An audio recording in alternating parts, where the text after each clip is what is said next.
On this week's episode of Jumpseat Training's YouTube channel, we're going to talk about the 3 ways you can find houses that are packed full of stuff without going inside them. Stand by.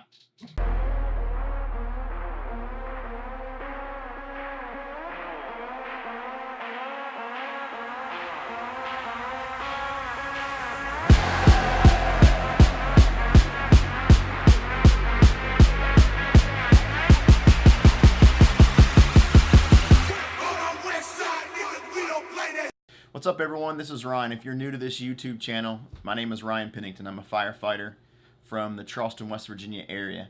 And for the last 7 years, I've been studying fires that occur inside heavy content conditions or houses that are extremely packed with clutter. In this video, we're going to talk about 3 ways that you can find out that someone is compulsively filling their house full of contents without ever going inside. So let's jump on over the computer and talk about those 3 ways. All right, everyone, we've jumped into our computer screen recording software here. And this video is a direct result of a couple case studies or case reviews that I pulled up from the Google alerts that goes off when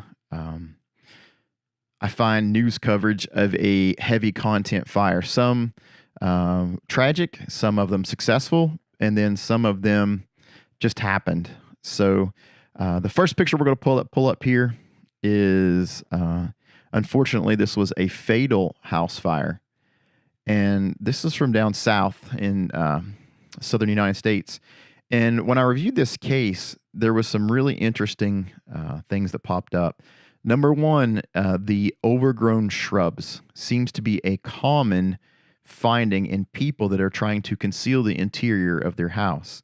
So this particular street view here, you can see this is from the Alpha Bravo corner. Cue number 1 is the van that's in the front yard that's full of stuff. That is a guaranteed, almost guaranteed, that the house is going to have some varying levels of clutter inside of it. Cue number 2, the overgrown shrubs. They either can't maintain it, can't afford to have someone maintain it, or they're trying to hide something.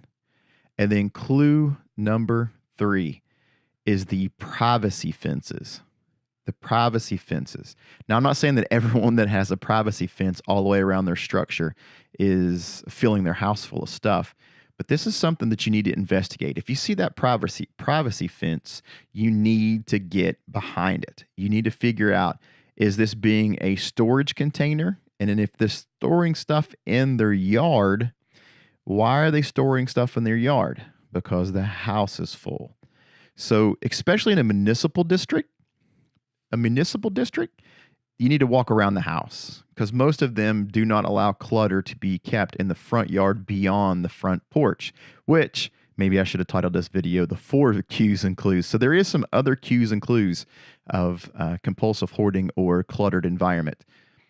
This last picture is from Arizona, and this is pretty interesting because they had a fatal heavy content fire, and this is not the house that it was. This is the neighbor's house. So maybe the 3A part of this size up is look at this particular house and look what stands out is that compulsive clutter on the porch. But if you notice, it does not leave the porch because most municipal districts say that they have to clean and keep their front yard clear of this debris. So there's the 3 quick tips about how to spot a heavy content house in your district or when you arrive on the scene of a structural fire, medical response, or public assist. So make sure that you're out in your community and identifying these places now. This is another video. All right, back to Ryan. All right, so we covered 3 quick tips on how to identify that a house is compulsively collecting material inside it. These things are easy to find before the fire happens. They're harder to find during the heat of battle. So make sure to get out in your communities and realize and recognize these places that have compulsive hoarding disorder or severely cluttered environments before the fire happens. That's when you can really start identifying these places. It's important to find these places when you're not stressed, you're just driving around, and you don't have to make those split-second decisions.